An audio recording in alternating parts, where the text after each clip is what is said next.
Friends, இப்போ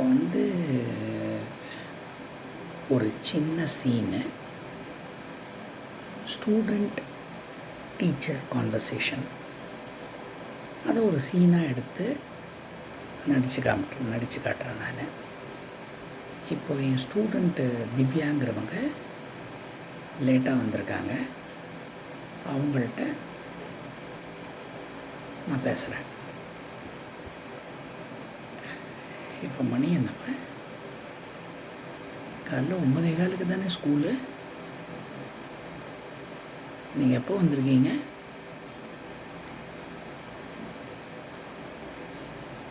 சரி, லேட்டாக வர்றதை பற்றி நான் எதுவும் சொல்லலை.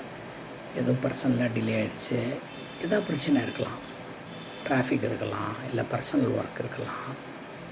அது ஏன் நம்ம வாட்ஸ்அப் குரூப்பில் போடலை? அது முக்கியமாக வேணும்ல. நீங்கள் லேட்டாக வரீங்கிறத ஒரு முன்னாடியே தெரிவிக்கிறீங்கல்ல, அதான் ஏன் போடலைன்னு கேட்டேன் நான். நமக்காக நம்ம கிளாஸுக்கு ஒரு வாட்ஸ்அப் குரூப் தனியாக க்ரியேட் பண்ணியிருக்கேன். அதில் நீங்கள் இந்த மாதிரி ஏதாவது லேட் ஆச்சுன்னா அந்த காரணத்தை போடலாம். நீங்கள் இல்லை கிளாஸுக்கு வரல, எமர்ஜென்சியில் ஏதோ வர முடியலன்னு போடலாம். இல்லை நான் வரேன், லேட்டாக வரேன் எல்லாம் போடலாம். ஏன் நீங்கள் போடல? லேட்டாக வர போகிறீங்கன்னு தெரியும் உங்களுக்கு, ஏன் போடலை? அதான் என் கேள்வி. நான் என்ன கேட்குறேன், நீங்கள் என்ன சொல்கிறீங்க?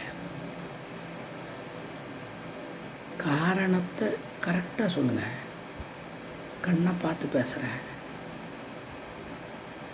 உங்கள் கண்ணில் போய் தெரியுது. இந்த மாதிரி பண்ணாதீங்க, உங்கள் வளர்ச்சிக்கு நல்லதில்லை. போய் உட்காருங்க, பாடத்தை படிங்க. இனிமேல் இந்த மாதிரி செய்யாதீங்க. தேங்க்யூ.